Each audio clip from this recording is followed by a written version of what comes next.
The room went dead silent when I said their $47 million acquisition was based on a $12 million error. 3 months earlier, these same executives had laughed at my financial model, called it overly complex, and nearly fired me. Now they were writing me a check for $5,000 an hour to fix what their $1 million consulting firm had missed.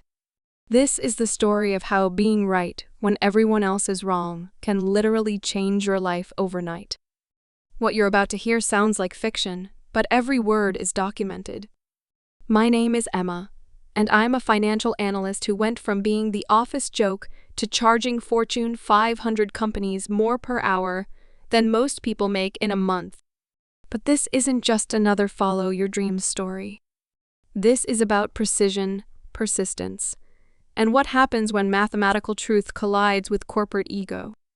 By the end of this video, you'll understand why attention to detail isn't just important in finance, it's everything.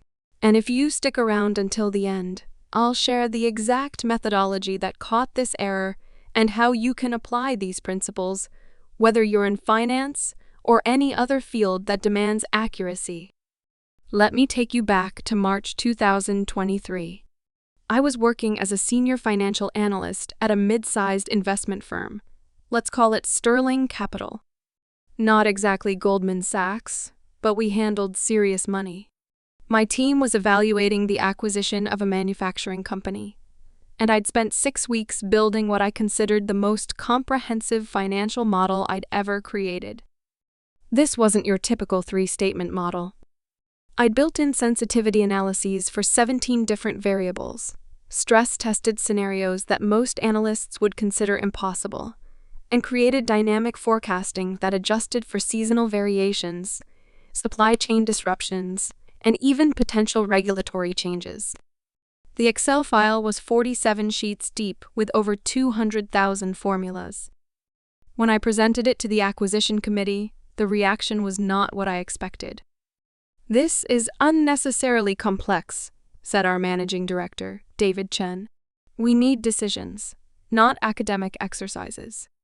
The VP of Corporate Development, Sarah Martinez, was even more blunt. "This looks like something a first-year MBA student would create to impress their professor.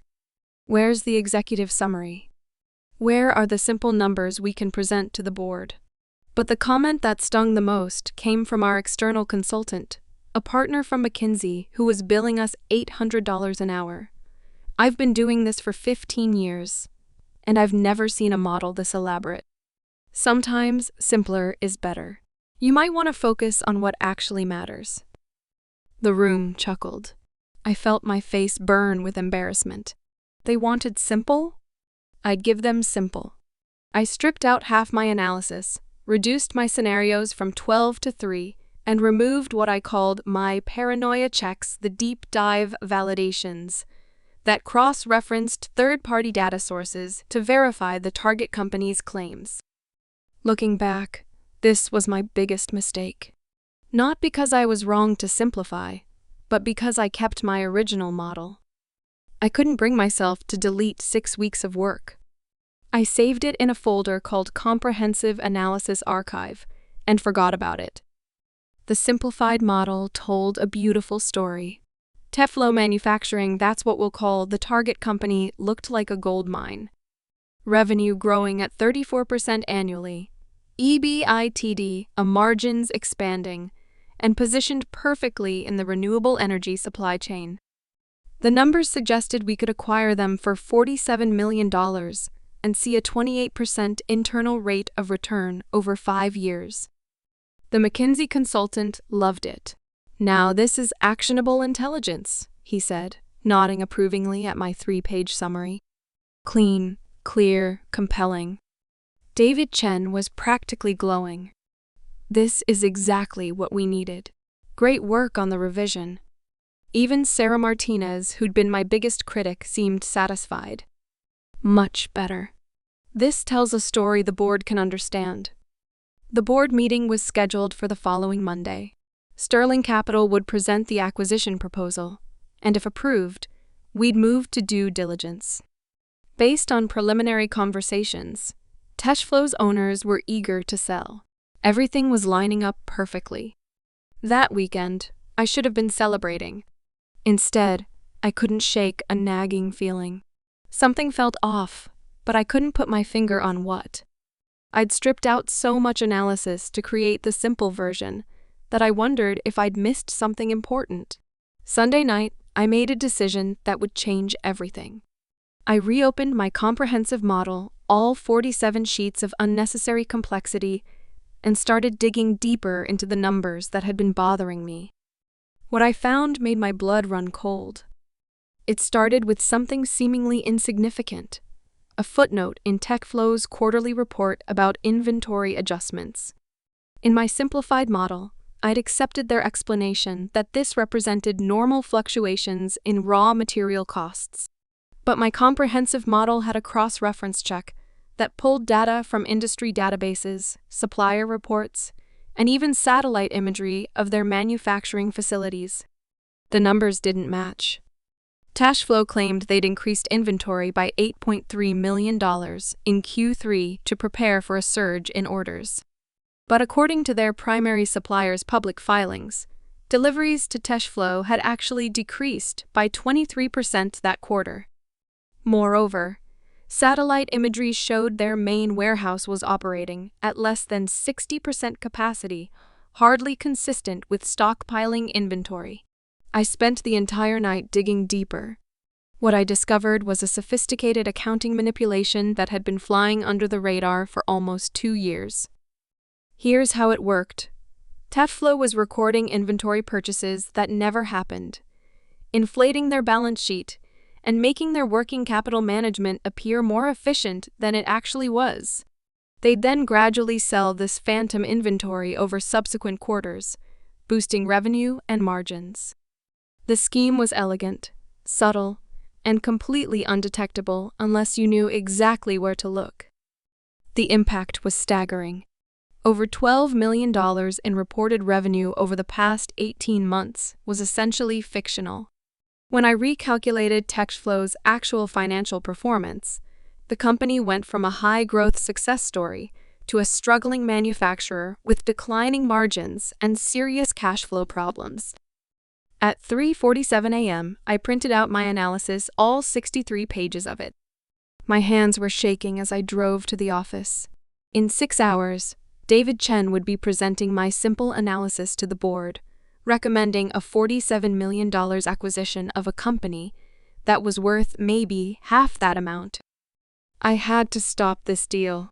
Walking into Sterling Capital at 5:30 a.m. with my stack of papers felt like something out of a thriller movie. I went straight to David Chen's office and waited. He arrived at 6:45, clearly surprised to see me there. "What's going on?" he asked, setting down his coffee. "Aren't you supposed to be prepping for the board presentation?" "David, we need to talk. There's a problem with the TechFlow deal. A big one." I handed him my analysis. He flipped through the first few pages, his expression growing increasingly irritated. "We've been through this. The board wants simple, clean numbers, not whatever this is. The presentation is in 3 hours. Please, just look at page 12, the inventory analysis." For the next 20 minutes, I walked him through my findings. I showed him the supplier data, the satellite imagery, the forensic accounting techniques I'd used to uncover the phantom inventory. With each piece of evidence, I watched his expression shift from irritation to concern, to something approaching panic. "Are you absolutely certain about this?" he asked finally. "I've triple-checked everything. Cashflow has been inflating their revenue by an average of $2.1 million per quarter. Their actual growth rate isn't 34%, it's closer to 8%. And their cash flow problems are getting worse, not better." David stared at the papers for a long moment. Then he picked up his phone. "Sarah, it's David. We need to postpone the board presentation. Emergency meeting in conference room A in 15 minutes. Bring the McKinsey team." The next hour was unlike anything I'd ever experienced in corporate America. I presented my findings to a room full of people who'd previously dismissed my work as too complex. The McKinsey consultant, the same one who'd criticized my original model, sat in stunned silence as I walked through the forensic analysis. "How did we miss this?" Sarah Martinez asked, her voice barely above a whisper. "Because we weren't looking for it," I replied. The simplified model accepted TechFlow's numbers at face value. The comprehensive model questioned everything. David Chen looked like he'd aged 5 years in 5 minutes. If we'd gone through with this acquisition, we'd have overpaid by at least $25 million, I finished. Possibly more, once the full extent of their accounting irregularities came to light. Word spread fast. By noon, everyone in the office knew that the overly complex analyst had potentially saved Sterling Capital from the biggest mistake in the firm's history. But the real validation came 3 days later. David Chen called me into his office with news that seemed surreal. "I've been fielding calls all morning. 3 of our portfolio companies want to hire you as an external consultant to review their acquisition targets. They're offering $5,000 per hour. $5,000 per hour. For context, that's more than most senior analysts make in a month, compressed into a single hour of work." "There's more," David continued. "Puky wants to discuss a partnership. They're impressed with your forensic methodology and think it could be a game changer for due diligence work." The irony wasn't lost on me. The same unnecessary complexity that had been mocked 3 days earlier was now being hailed as revolutionary. But this wasn't about vindication. It was about the power of thorough analysis in a world that often prioritizes speed over accuracy. My first consulting engagement came 2 weeks later. A private equity firm was considering a $120 million acquisition and wanted my comprehensive model approach. I spent 43 hours over 10 days building a financial model that incorporated everything I'd learned from the TechFlow experience. I found problems. Not as dramatic as phantom inventory, but significant enough. Revenue recognition issues, understated warranty reserves, and pension obligations that weren't fully reflected in the target's financial statements. My analysis suggested the target was overvalued by about $18 million. The private equity firm adjusted their offer accordingly and saved enough money to justify my fees 50 times over. People always ask me, "What exactly did you do that the expensive consultants missed?" The answer isn't magic, it's methodology. Let me share the framework that caught the TechFlow error and has since helped clients avoid millions in potential losses. I call it the VERIFY system, though I'll admit, that's a backronym I created for this video. Validate through independent sources, never accept company-provided data at face value. In TechFlow's case, I cross-referenced their inventory claims with supplier data, industry reports, and even satellite imagery. Most analysts stop at the company's financial statements. I treat those as the starting point, not the finish line. Examine outliers and anomalies. If something looks unusual, dig deeper. TechFlow's inventory growth was technically possible, but it was unusual enough to warrant investigation. I've learned that unusual is often code for manufactured. Reconcile across multiple statements. Numbers should tell a consistent story across income statements, balance sheets, and cash flow statements.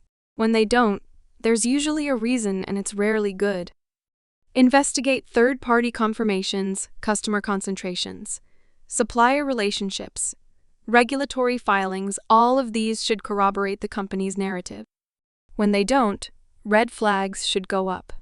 Forecast using multiple scenarios. Most models use 3 scenarios: base, upside, and downside. I use 12. Technology disruption, regulatory changes, supply chain failures, key personnel departures. I stress test everything I can think of. Yield test using industry benchmarks. If a company is claiming performance that's significantly better than industry averages, they better have a compelling explanation for why they're special. This methodology takes longer. It's more expensive upfront. It generates more questions than answers initially, but it catches things that traditional due diligence misses. The TechFlow discovery changed more than just my career. It changed how Sterling Capital approached due diligence entirely. 6 months later, they implemented what they called enhanced analysis protocols for all major investments. Essentially, they institutionalized my methodology. The results were immediate and dramatic. In the next 12 months, Sterling's enhanced due diligence process identified significant issues in 40% of potential acquisitions problems that would have cost investors millions if they'd gone undetected. But the real satisfaction came from the deals we didn't do. 3 major acquisitions were either restructured or abandoned entirely based on issues uncovered through comprehensive analysis. The combined savings exceeded $75 million. Other firms took notice. My consulting practice grew from that single client to 37 active engagements across private equity, investment banking, and corporate development. Each success story reinforced the same lesson. Thorough analysis isn't just nice to have, it's essential for protecting capital in today's complex business environment. The personal transformation was equally significant. I went from being the analyst who overthought everything to being the consultant that firms called when the stakes were too high for conventional due diligence. My hourly rate increased from $150 as a Sterling employee to $5,000 as an independent consultant, a 3,233% increase in less than 2 years. But perhaps the most meaningful change was psychological. I stopped apologizing for being thorough.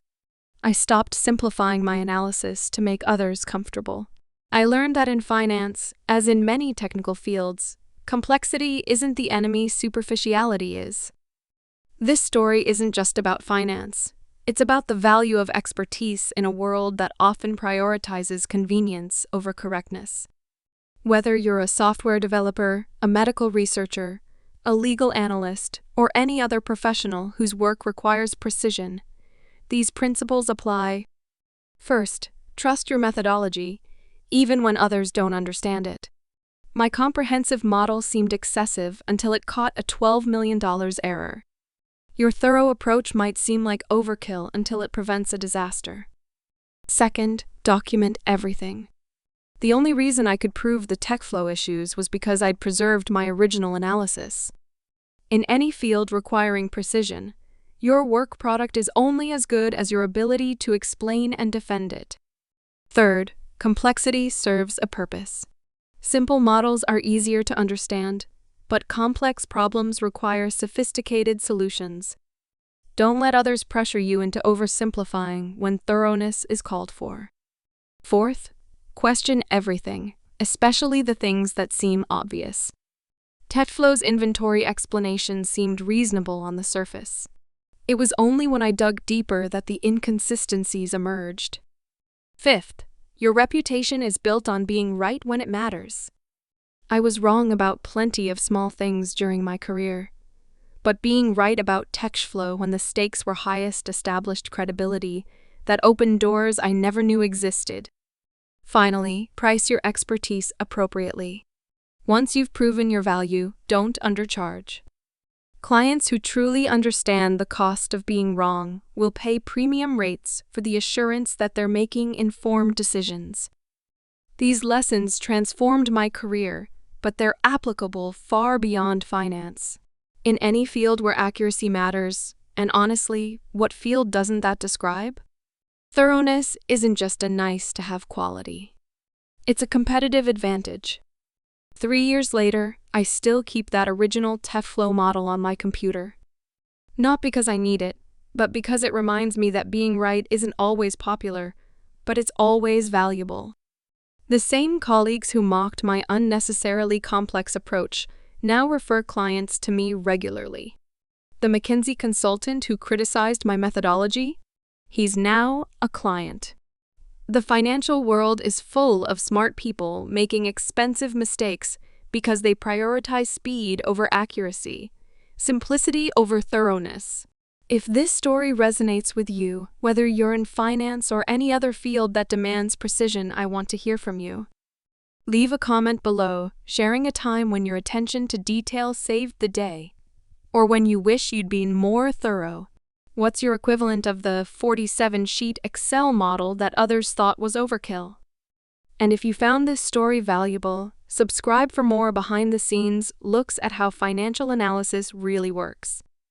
I'll be sharing the specific tools and techniques I use, case studies from client engagements, and practical advice for anyone who wants to build bulletproof analytical skills. Remember, in a world that moves fast, the people who take time to get it right aren't slowing everyone down. They're the ones keeping everyone safe. Sometimes the most valuable thing you can do is be the person who asks the uncomfortable questions and does the work that others consider unnecessary.